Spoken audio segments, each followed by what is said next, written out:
कक्षा 11 आरोह भाग 1 काव्यखंड। पाठ का नाम मीराबाई।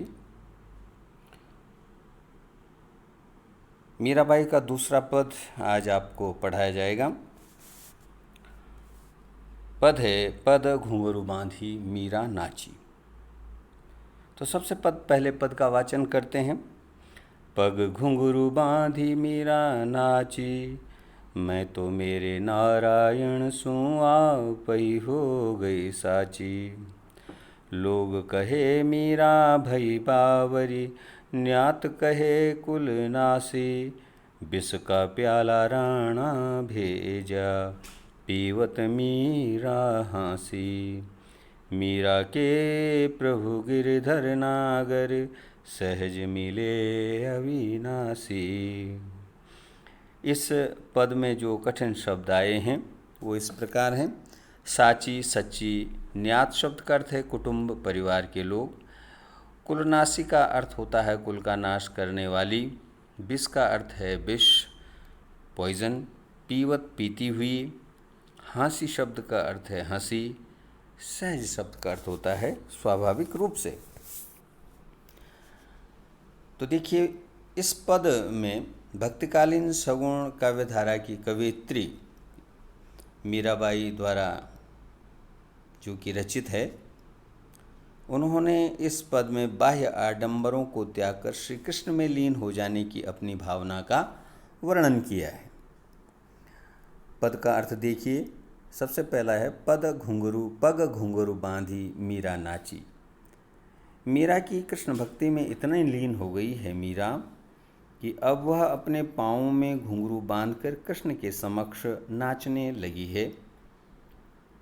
आगे कहती है, मैं तो मेरे नारायण सु आप ही हो गई सांची। अर्थात मीरा कहती है कि अपने नारायण श्री कृष्ण के समक्ष अपने प्रेम और भक्ति का प्रदर्शन कर वह स्वयं उसके समक्ष सच्ची हो गई है। आगे है, लोग कहे मीरा भई बावरी, न्यात कहे कुल नासी। उसने अपने प्रेम की सच्चाई कृष्ण के सामने अभिव्यक्त कर दी है। मीरा के ऐसे आचरण को देखकर लोगों ने उसे बावली कहा।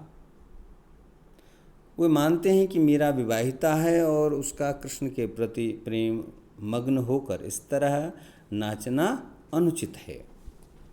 इसलिए संबंधियों ने तो उसे कुलनाशी कहना शुरू कर दिया है। संबंधी उसे कुलनाशी, कुल का विनाश करने वाली, कुल की मर्यादा का ह्रास करने वाली बताती हैं। वे मानते हैं कि मीरा अपने आचरण से कुल की मान मर्यादा पर कलंक लगा रही है। मीरा के कृष्ण के प्रति प्रेम को देख कर राजा ने मीरा के लिए विष से भरा हुआ प्याला भेजा। विष का प्याला राणा भेजा। तो मीरा तो कृष्ण भक्ति में ऐसी खोई हुई है कि उसने हंसते हुए विष के प्याले को पी लिया। विष का प्याला राणा भेजा, पीवत मीरा हाँसी। हंसते हुए उसने उसको पी लिया।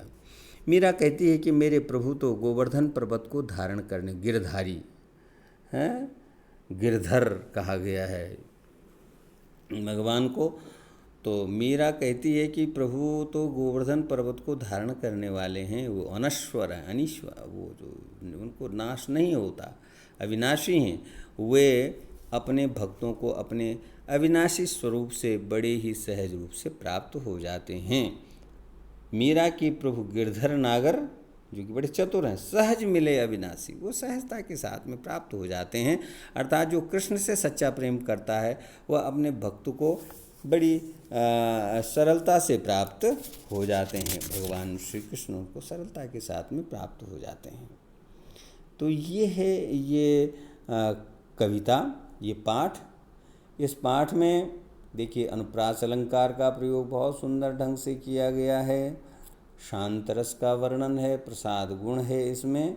पद में गीतात्मकता, संगीतात्मकता है और राजस्थानी मिश्रित ब्रजभाषा का प्रयोग इसमें किया गया है। अब देख लीजिए, इसमें कुछ प्रश्न आपको करने हैं। जैसे मीरा की भक्ति में लीन होकर क्या करने लगी थी मीरा? कृष्ण की भक्ति में लीन होकर मीरा किसके सामने कुछ कहने पर स्वयं को सच्ची मानती है। मीरा ने कृष्ण के सामने किस किस चीज़ की अभिव्यक्ति की है। लोग मीरा को बावरी क्यों कहते हैं। कवयित्री तथा कविता का नाम भी लिखना को आता है परीक्षा में। लोग मीरा के लिए क्या मानते और सोचते हैं, उसको कुलनासी है मानते। संबंधीगण मीरा के प्रति क्या विचारधारा रखते हैं। सहज मिले अविनाशी का आशय क्या है। राणा ने मीरा के लिए क्या भेजा था और मीरा ने उसका क्या किया। न्यात कहे कुलनासी का आशय क्या है और इस पद का मुख्य भाव क्या है।